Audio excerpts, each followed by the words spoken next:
Hello students, कैसे हैं आप सब लोग। उम्मीद करते हैं आप सब कुशल पूर्वक कुशल मंगल होंगे।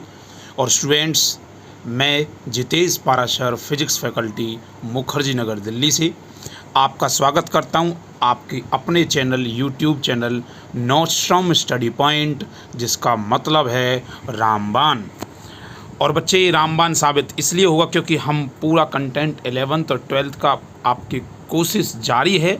और इस सीरीज में जो मैं बताने जा रहा हूँ, ये 12th का क्वेश्चन बैंक है, एक 11th क्वेश्चन बैंक आ रहा है आपके पास 20 दिन तक, एक 12th का क्वेश्चन बैंक आ रहा है 20 दिन तक, एक मैप आ रहा है ब्रेन मैप, जिसमें सिर्फ रिवीजन रहेगा, क्वेश्चन नहीं रहेंगे, सिर्फ रिवीजन रहेगा थ्योरेटिकली। यहाँ क्वेश्चनों की सीरीज चलेगी। और जो डीपीपी रहेगा, जो अभी अपलोड हो चुकी है, बस पहुँचने वाली है आपके पास, डीपीपी में रहेगा मिक्स, जो पैटर्न बनाया जाएगा स्पेशली फॉर एग्जामिनेशन मिक्सिंग में 11th-12th का। ये रहेंगे चैप्टर वाइज। चलिए, 12th के क्वेश्चन बैंक न्यूक्लियर फिजिक्स में आपका स्वागत है। आइए बच्चे, न्यूक्लियर फिजिक्स जिसे हिंदी में नाभिकीय भौतिकी के नाम से जाना जाता है। चलिए, क्वेश्चन नंबर मोबाइल महाशय पेश किया जाए। ओहो, क्वेश्चन नंबर ये रहा। क्वेश्चन कहता है, हिंदी और इंग्लिश बच्चे दोनों में एक्सप्लेन करेंगे। The maximum kinetic energy of photo electron depend on. भाई ये कह रहा है कि जो काइनेटिक एनर्जी होती है ना, जो गतिज ऊर्जा होती है, वो किस पे सबसे ज़्यादा डिपेंड करती है। कहेगा प्रकाश के इलेक्ट्रॉन की गतिज ऊर्जा किस पर निर्भर करती है। ऑप्शन है आपके पास पोटेंशियल, जिसे हिंदी में विभव कहते हैं, फ्रीक्वेंसी जिसे आवृत्ति कहते हैं, इंसिडेंट एंगल मतलब आपतन कोण, आपतित किरण जो आएगी, या प्रेशर या उसके दाब पर डिपेंड करेगी। हिंदी मीडियम इसे पढ़ेगा कुछ इस अंदाज में। वो दोबारा से एक्सप्लेन करता हूँ कि इलेक्ट्रॉन की अधिकतम काइनेटिक ऊर्जा, मतलब इलेक्ट्रॉन की जो गतिज ऊर्जा होगी, वो किस पर डिपेंड करती है। केवल और केवल विभव पर, आवृत्ति पर, आपतन कोण पर, या दाब पर। पोटेंशियल, फ्रीक्वेंसी, इंसिडेंट और प्रेशर। करेक्ट बच्चों ने जवाब लगा दिया। इसका करेक्ट आंसर होगा आवृत्ति, जिसे हिंदी में आवृत्ति और इंग्लिश में फ्रीक्वेंसी कहते हैं। बहुत बढ़िया, कभी भूलोगे तो नहीं। जो काइनेटिक एनर्जी होती है, अब पता है क्यों, ऐसा क्यों पता है बेटा। काइनेटिक एनर्जी का फॉर्मूला होता है, आइंस्टाइन साहब की इक्वेशन थी, उसमें h/nu = phi। पता है ये बात। अच्छा सर, ये फाई क्या होता है। फाई होता है वर्क फंक्शन। क्या होता है, वर्क फंक्शन, जिससे कार्य फलन के नाम से भी जाना जाता है हिंदी मीडियम में।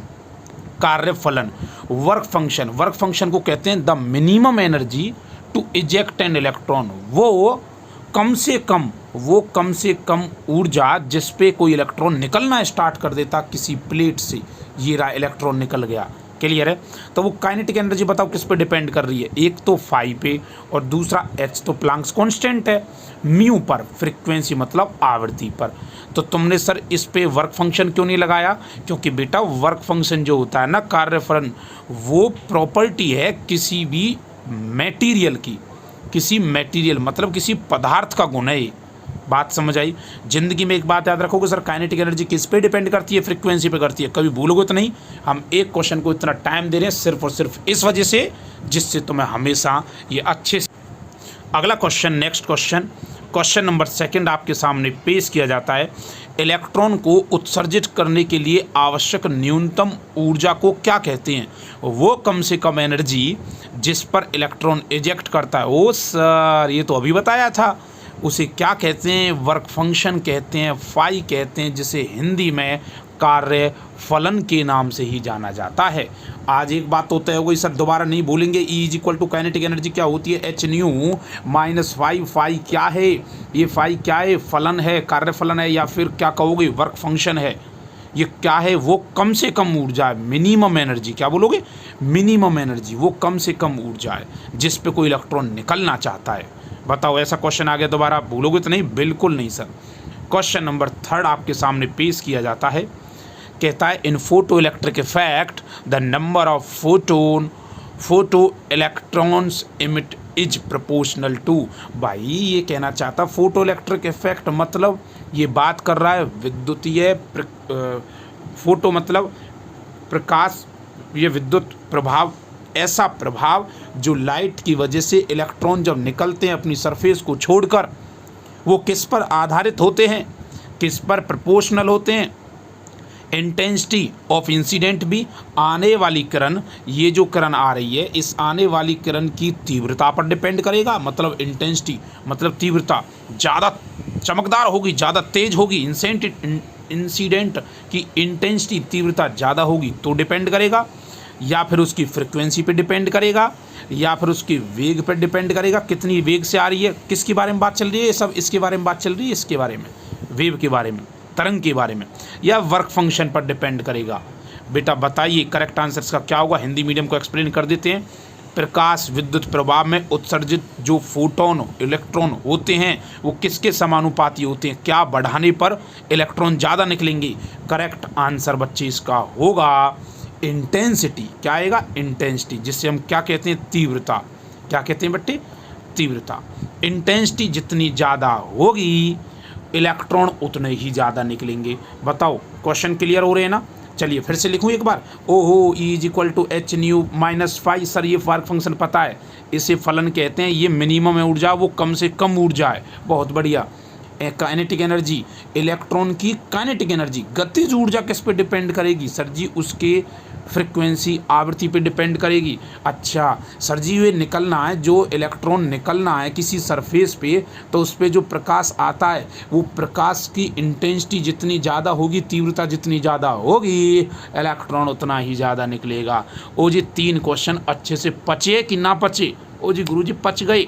चलिए तो मोबाइल महाशय अगले क्वेश्चन पेश किया जाए। क्वेश्चन नंबर 4 कहता है which of the following is a spectral series of hydrogen atom visible. इनमें से विजिबल के लिए कौन सी है, मतलब दृश्य देखने के लिए कौन सी है। अरे याद करो वो हाइड्रोजन स्पेक्ट्रम हमने कभी तुम्हें बताया होगा। 5 साइंटिस्ट थे जिनका नाम था लाइमन, बाल्मर, पास्चन, ब्रैकेट और फुंड। इन पे ध्यान देना जहाँ मैं लिख रहा हूँ जैसे लाइमन, बाल्मर, पास्चन, ब्रैकेट, फुंड। फिर से बता देता हूँ, ये जो लाइमन सीरीज है ना, ये तो है बेटा यूवी रेज के लिए, अल्ट्रावायलेट, किसके लिए, अल्ट्रावायलेट पराबैंगनी किरणें। बी बाबा बाल्मर, बाबा ही दिखता हमें, बाबा बाल्मर ही दिखता है। बाबा बाल्मर विजिबल के लिए, किसके लिए, विजिबल, इन्हें देख सकते हैं बाबा को हम। और ये पास्चन, ब्रैकेट, फुंड, ये सब किसके लिए, IR अवरक्त किरणों के लिए। कभी भूलोगे तो नहीं जिंदगी में। चलो तो क्वेश्चन का आंसर दे दो अब। Which of the following is spectral of hydrogen spectrum, कौन सा देखने में आता विजिबल में। ओ जी करेक्ट आंसर इसका होगा 4, बाबा बाल्मर को देख सकते हैं। कौन सा बताओ दृश्य, कौन सा दृश्य में है, बाबा बाल्मर है। बेटा क्वेश्चन इस तरह से करो कि दोबारा कभी आ जाए तो तुम उसे ऐसे कर डालो। चलिए which atomic model is discover by nucleus of atom, किसने, कौन सा मॉडल ऐसा था जिसने न्यूक्लियस के बारे में बताया था। ओ जी न्यूक्लियस को हिंदी में न्यूक्लियस ही कहते हैं। किसने खोज करी थी न्यूक्लियस की। बेटा एक बात याद रखना, दोबारा बोल रहा हूँ ध्यान से सुनना। एक होता है ईंट पर नाच, क्या होता है, ईंट पर नाच। ठीक है, हमारा मकसद होता है एक क्वेश्चन के साथ और भी क्वेश्चनों को क्लियर करना। ई का मतलब इलेक्ट्रॉन, टी का मतलब थॉमसन, इलेक्ट्रॉन खोज किसने करी, थॉमसन है। पी मतलब प्रोटॉन, आर मतलब रदरफोर्ड, एन मतलब न्यूट्रॉन और चे मतलब चैडविक। न्यूट्रॉन खोज किसने करी, चैडविक ने। प्रोटॉन खोज किसने करी, रदरफोर्ड ने। इलेक्ट्रॉन खोज किसने करी, थॉमसन ने। तो सर जी ये गोल्डस्टीन ने क्या किया था, गोल्डस्टीन ने किसकी खोज करी थी बेटा, प्रोटॉन की ही करी थी। लेकिन अगर ऑप्शन में गोल्डस्टीन के साथ अगर रदरफोर्ड रखा है ना तो भाई साहब रदरफोर्ड पे क्लिक करके आएंगे, याद रखना ये बात, ठीक है। अच्छा यही वो रदरफोर्ड था बाबा जिसने कहा था, ये देखो अल्फा पार्टिकल जिंदगी में याद रखना, कभी आ जाए हीलियम को बोलते हैं अल्फा पार्टिकल, बम्बार्डमेंट करते हैं, कुछ इधर चले जाते हैं, कुछ इधर चले, तो बीच में एक न्यूक्लियस होता है। न्यूक्लियस कैसा होता है, पॉजिटिव होता है, केंद्रक होता है। 90% जो वजन होता किसी भी अणु का, परमाणु का, वो उसी की वजह से होता है। तो न्यूक्लियस खोज किसने करी, रदरफोर्ड ने करी। बिल्कुल सही जवाब है आपका, 3rd क्लियर है। चलिए परमाणु के नाभिक की खोज किसने करी, रदरफोर्ड ने करी, बहुत बेहतरीन। कहता for hydrogen spectrum Lyman series. अरे सर कैसी बात करते हो, ओ जी यूँ तो होना ही था, कैसे होगा बताना। लाइमन की पूछ रहा, बताना लाइमन के लिए कौन सा होगा, विजिबल ना, ऐसा हो नहीं सकता। बाबा ही देख पाते हैं इसे, तो बाबा बालमर।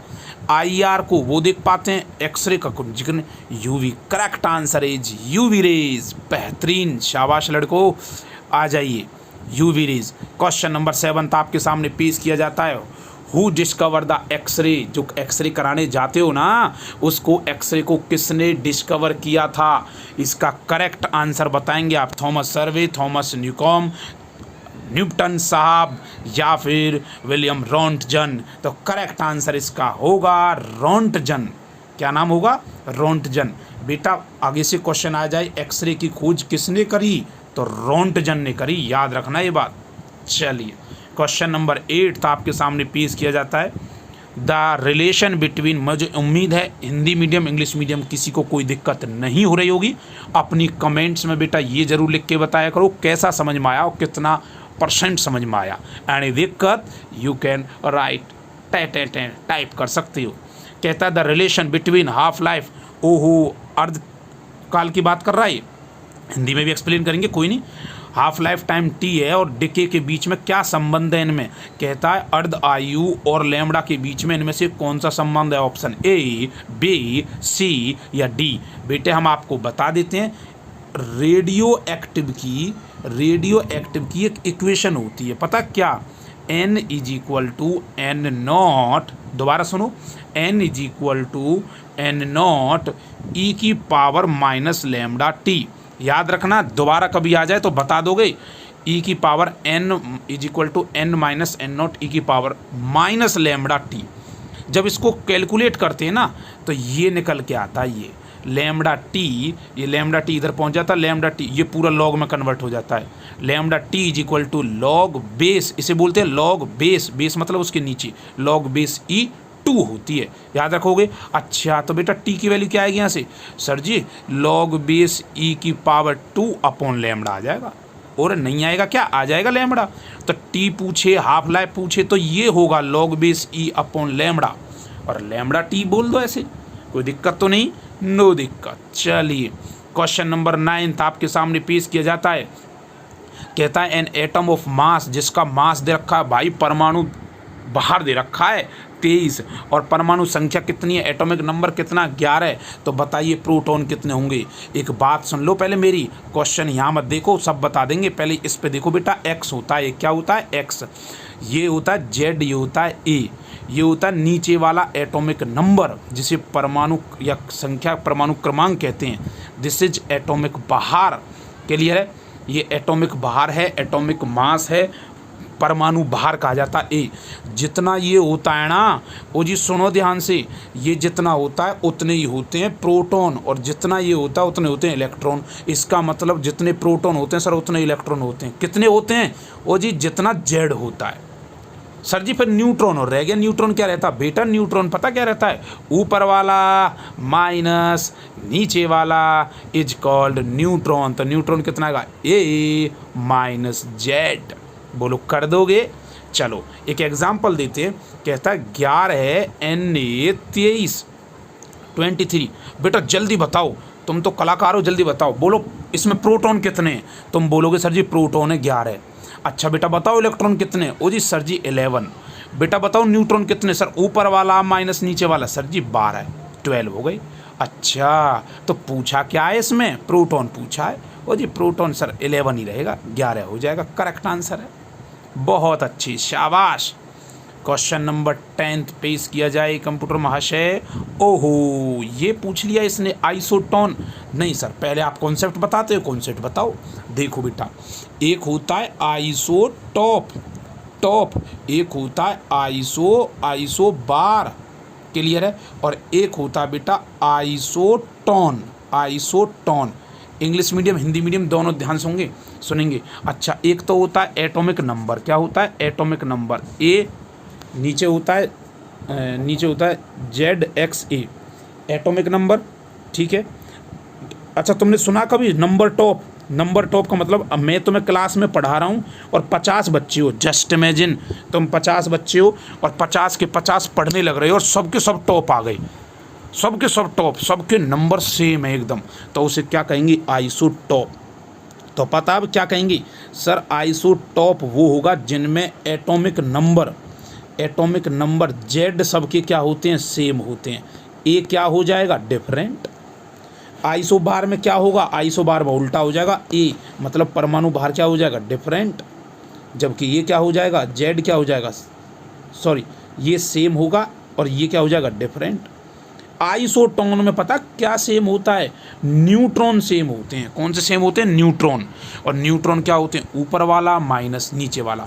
अब बेटा सुनो, आइसो का मतलब होता है सम, क्या होता है, सम। बात समझ आई, क्लियर है। अब देखो हिंदी में देखना, ओहो सम न्यूट्रॉनिक, सम न्यूट्रॉनिक, सम बाहरी और सम क्रमांक कर लोगे ना। तो इसमें पूछा था हिंदी मीडियम वाले आइसोटोन, बताओ आइसोटोन में करेक्ट आंसर क्या होगा। द एटॉमिक नंबर सेम रहेंगे but mass different. Sir nuclei have equal number of neutron. अरे सर करेक्ट आंसर 2 ही होगा। बहुत अच्छे बच्चे। सम न्यूट्रॉन में क्या होता है, न्यूट्रॉन समान रहता है। हिंदी में तो और इजी लग रहा है देखने में, देख लो सम न्यूट्रॉनिक, न्यूट्रॉन समान। क्लियर है। कुछ टर्मिनोलॉजी हिंदी की भी आसान होती है। अच्छा कहता है कि देखिए CANDU कनाडा यूरेनियम का एक रिएक्टर है, जैसे रिएक्टर होते हैं उसमें फ्यूल रिएक्टर में जो यूज़ किया जाता है, कौन सा फंक्शन ऐसा जो मॉडरेटर और कूलेंट की तरह इस्तेमाल किया जाता है। मॉडरेटर मतलब मॉडरेटर और कूलेंट मतलब शीतक की तरह इस्तेमाल इनमें से किया जाता है। Option a heavy water, light water मतलब बाहरी जल, जो हल्का जल, CO2 या सोडियम। करेक्ट आंसर होगा बेटा इसका D2, हैवी वाटर। क्लियर है। चलिए अगला क्वेश्चन 15 क्वेश्चन हम इसमें रखेंगे, जल्दी से बताइए। क्वेश्चन नंबर 12 आ गया। हाँ जी, क्वेश्चन नंबर 12 कहता है calculate the equivalent energy of a particle of 8 मास।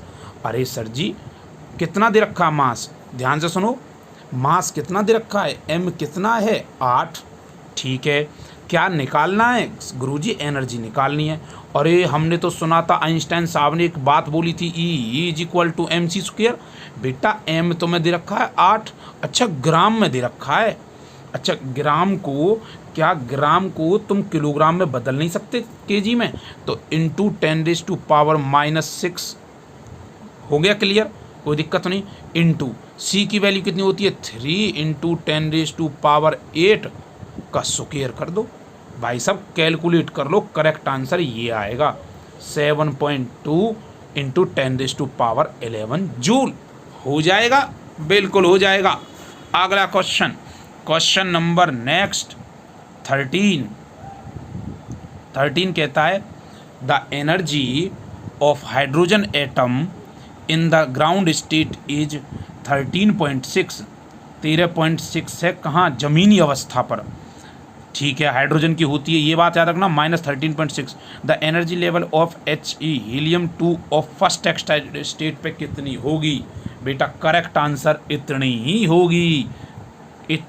होगी जितनी हाइड्रोजन पर है। याद रखना उसकी एक्साइटेड स्टेट हीलियम की कितनी होती है 13.6, इतनी ही होती है जितनी हाइड्रोजन की ग्राउंड स्टेट पे। क्वेश्चन नंबर 13 क्या कहता है, क्वेश्चन नंबर 14। अच्छा देखो बेटा, अच्छा क्वेश्चन है। कहता है ए 200 वॉट। अरे सर वॉट, अरे वॉट का मतलब तो गुरुजी ये तो पावर दे रखी है, शक्ति दे रखी है 200। ठीक है, एक स्टील लैंप है जो इमिट करता है, स्ट्रीट लैंप आप जानते हो जो गलियों में लगाया जाता है, वो क्या कर रहा है, लैंप इमिट कर रहा है, छोड़ रहा है येलो लाइट को। बहुत बढ़िया, येलो लाइट जिसका लैम्बडा तरंग दैर्घ्य कितना है 0.6 माइक्रो है। बेटा माइक्रो मतलब सर जी -6 की बात कर रहे हो आप, ये लीजिए, चलो माइक्रो लिख देते हैं। ठीक है, माइक्रोमीटर। इफिशियंसी ईटा, बताओ ईटा उसकी कितनी है 25% है, परसेंट। क्लियर है। तो उसके बाद कहता है द इफिशियंसी ऑफ, उसके बाद येलो कहता है नंबर ऑफ वो फोटोन कितने निकल रहे हैं वहाँ से, नंबर ऑफ फोटोन पर सेकंड में कितने निकल रहे हैं ये बताओ आप। क्लियर है। देखो बेटा इसका एक्सप्लेनेशन में तुम्हारे सामने स्क्रीन पर पेश किया जाता है। अब देखिए P तुम्हें पता है, अच्छा, लैम्डा तो हमें पता है 0.6, माइक्रो को जब तोड़ेंगे तो 10⁻⁻⁶ में टूटेगा। अच्छा, तुम एक बात बताओ, क्या तुमने कभी ये फॉर्मूला पढ़ा था कि E=hc/λ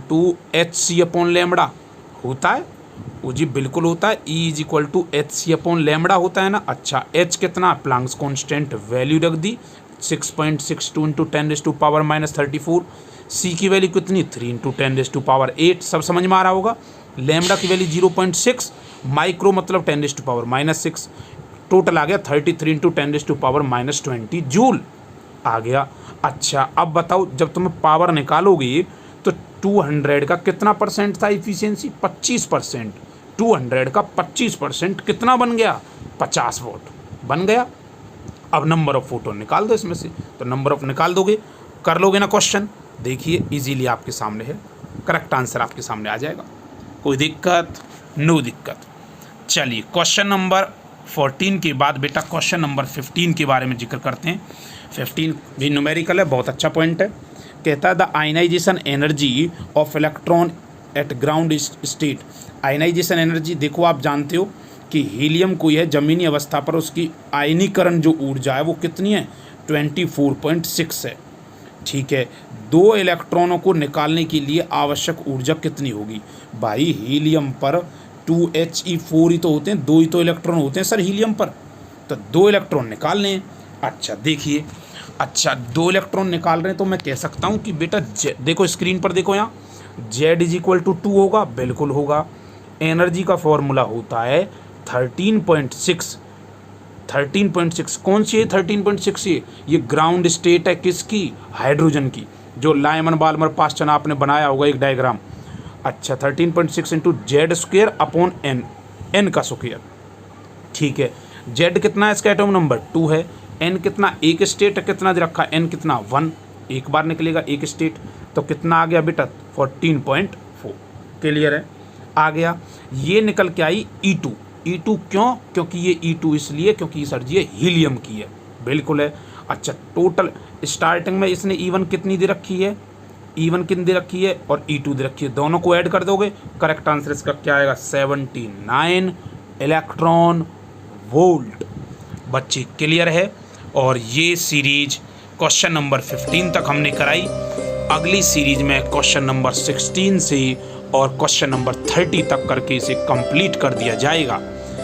तब तक के लिए अपना ख्याल रखें और बच्चे चैनल को जितना हो सकता है लाइक, शेयर और सब्सक्राइब करते रहें।